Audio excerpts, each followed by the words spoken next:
بسم اللہ الرحمن الرحیم۔ السلام علیکم ناظرین، میں ہوں doctor Muhammad Saleem and welcome to National Narrative. Pakistan کے national security adviser doctor Moeed Yusuf نے انڈیا میں ہونے والی افغانستان کے اوپر کانفرنس میں جانے سے انکار کر دیا ہے۔ حکومت پاکستان کا یہ جو فیصلہ ہے، یہ اس کے کیا امپلیکیشنز ہوں گی اور کیا یہ فیصلہ درست ہے، اور ہندوستان جو اپنے ادھر دہلی کے اندر ہفتے کے بعد تقریباً 10، 11، 12 نومبر کو یہ جو کانفرنس کر رہا ہے، اس کے اوپر یہ جو ساری صورتحال ہے، اس کے کیا امپلیکیشنز، کیا امپیکٹس آئیں گے، اس ویلاگ میں اس چیز کا جائزہ لیتے ہیں۔ ناظرین، یہ بات تو بالکل واضح ہے کہ افغانستان کے اوپر کوئی بھی کانفرنس ہو، کوئی سیمینار ہو، کوئی بھی میٹنگ ہو، اس کے لیے سب سے جو بنیادی بات ہے وہ ہے کہ افغانستان کی جو موجودہ حکومت ہے، افغانستان کے جو لوگ ہیں، ان کا ہونا ضروری ہے، کیونکہ ان کے لیے بات ہو رہی ہے، ان کے ایشوز پہ بات ہونی ہے۔ تو اس جو موجودہ یہ جو سیمینار ہو رہا ہے ہندوستان کے اندر، اس میں نہ ہی افغانستان کی حکومت کو دعوت دی گئی ہے، نہ طالبان کو بلایا گیا ہے، نہ ہی ان کے کسی اور سٹیک ہولڈر کو بلایا گیا۔ تو سب سے پہلی تو جو ایک ان کے اوپر جو سوالیہ نشان سب سے پہلا کھڑا ہوتا ہے وہ تو یہ ہے کہ آپ ان کو تو بلائیں، اور دوسری بات، پاکستان کا اس میں نہ جانا اس لیے بہتر ہے کہ سب سے پہلے تو پاکستان نے بات کی ہوئی ہے 5 اگست 2019 والی کوئی سچویشن جو آپ نے پیدا کی ہے انڈین آکوپائڈ کشمیر کے اندر، اور جو مسلمانوں پہ آپ ظلم کر رہے ہیں آسام کے اندر اور دیگر علاقوں کے اندر، اس کو تھوڑا سا آپ کم کریں تو پھر پاکستان کا جانا بنتا تھا۔ اور یہ جو پاکستان کا فیصلہ ہے، یہ 100% درست فیصلہ ہے۔ اس سے ہندوستان کو تھوڑا سا احساس یہ ہوگا کہ علاقے کے اندر اور دنیا کے اندر یہ لوگوں سے کٹ کر نہیں آپ جی سکتے، اور یہ پاکستان ایک اس کی ایک حیثیت ہے، اس کی ایک امپورٹنس ہے، اور اس کو آپ انڈرمائن کر کے اور پاکستان کو نظر انداز کر کے، انڈر ریٹ کر کے آپ کیا علاقے کے اندر رہ سکتے ہیں؟ تو یہ کانفرنس تو بیسیکلی ایک سارک کے کنٹریز کی کانفرنس ہے، اور سارک کو تو سب سے پہلے ڈس فنکشنل کیا ہندوستان نے، اور افغانستان بھی سارک کا رکن ہے، پاکستان بھی، ہندوستان بھی، لیکن نہ پاکستان جا رہا ہے اس کانفرنس کے اندر، نہ ہی افغانستان جا رہا ہے۔ تو پھر آنا کس نے ہے؟ پھر ورچوئل کانفرنس ہوگی جو دیگر آپ ملکوں کو بلائیں گے، ورچوئل کانفرنس کے اندر پھر آپ بلوا لیں، امریکہ کو بلا لیں یا پیوٹن صاحب کے کسی نمائندے کو بلا لیں۔ تو اس لیے یہ ایک ہندوستان کی ایک فیوٹائل سی ایک ایکٹیویٹی ہے، فیوٹائل ایک ایفرٹ ہے۔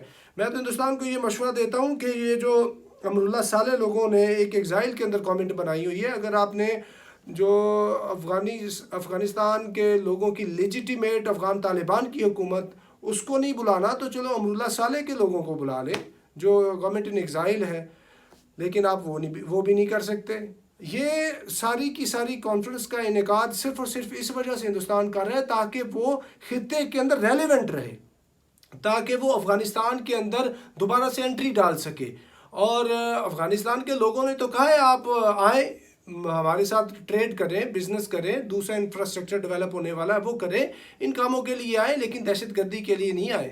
جو کام آپ پہلے کرتے رہے اشرف غنی اور حامد کارزئی کے ٹائم، وہ کام نہیں ہوں گے۔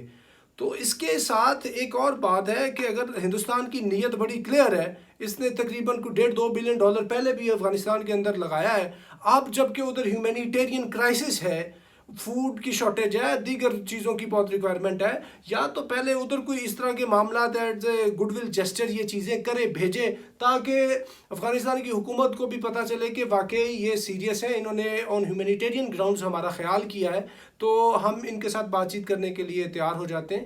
لیکن انہوں نے وہ کام بھی نہیں کیا۔ اور جہاں تک پاکستان کے نیشنل سیکیورٹی ایڈوائزر کا نہ جانا ہے، یہ پاکستان کی ریاست کا 100% درست فیصلہ ہے، کیونکہ ابھی تک یہ اپنی جتنی انہوں نے پالیسیز اپنائے رکھی ہیں مقبوضہ کشمیر کے اندر پاکستان کے خلاف، افغانستان میں بیٹھ کے، یا ہمارے دوست ہمسایہ ملک ایران کے اندر کلبھوشن یادیو جیسے ایلیمنٹس نے بیٹھ کے جو نقصان پہنچایا ہے، تو ابھی تک تو یہ اس سے توبہ طائب نہیں کر رہے، نہ انہوں نے کوئی معافی مانگی ہے، نہ ہی کوئی آگے لایا عمل دیا ہے کہ ہم ان چیزوں سے باز آ جائیں گے، اور یہ پاکستان کو اوپر سے یہ ان ہائی لیول کانفرنس کے لیے انوائٹ کر رہے ہیں۔ تو اس طرح عمل نہیں آتا۔ کیونکہ امن تب آتا ہے جب آپ کی نیت کلیئر ہو. معاملہ تب ریزالو ہوتے ہیں جب آپ کلیئرٹی کے ساتھ معاملات کو ریزالو کرنا چاہیں. تو ہندوستان تو اس کے اندر کلیئر نہیں ہے. ہندوستان تو صرف یہ چاہ رہا ہے کہ جو اس کی ادھر سے چھٹی ہوئی ہے یہ دوبارہ سے اپنا کوئی نہ کوئی رول نکال لے. کیونکہ اس کی چھٹی نہ صرف افغانستان سے ہوئی ہے، ایران سے بھی اس کی چھٹی ہوئی ہے، پورے کے پورے اس ریجن سے چھٹی ہوئی ہے. اگر یہ ادھر سے افغانستان کے ساتھ اس کی کوئی ریلیشن شپ نہیں ہوتی تو یہ جو ہمالیاز رینج ہے، یہ جو پہاڑ ہے، ان پہاڑوں نے بالکل اس کو سائڈ پہ کر دیا ہے کہ جو جتنی یورپین کنٹریز ہیں ان کے ساتھ اس کا تو ویسے تو کوئی لنک ہی نہیں بنتا. لنک پھر بنے گا اوپر سے سی سے آ کے، وہ تو بہت ہی لمبا چوڑا راستہ بن جاتا ہے. یا پھر یہ بنتا ہے کہ یہ پاکستان کے اندر سے جا کے افغانستان جائے، افغانستان سے سینٹرل ایشیا سے ہوتا ہوا وہ میڈیٹرینین کراس کرے، وہ آگے یورپ کے اندر چلے جائے. لیکن اس کے لیے بھی ضروری ہے کہ اس کے پاکستان کے ساتھ ریلیشن شپ بہتر ہو، افغانستان کے ساتھ ریلیشن شپ بہتر ہو. تو یہ چیزیں ہندوستان کر نہیں پا رہا، جبکہ وہ افغانستان کے اندر بھی دہشت گردی کراتا رہا ہے. پاکستان تو اس کا چیف اینیمی ہے. تو ایسی ساری صورتحال کے اندر پہلے ہندوستان کو اپنی پرائرٹیز کلیئر کرنی چاہیے کہ ان کی پرائرٹیز ہے کیا. لوگ اتنے بے وقوف نہیں ہیں کہ آپ ایک ان کو نیچے سے زخمی کرتے جا رہے ہیں اور اوپر سے آپ کے ساتھ وہ آ کے بغل گیر ہو جائیں. ایسے نہیں ہوتا.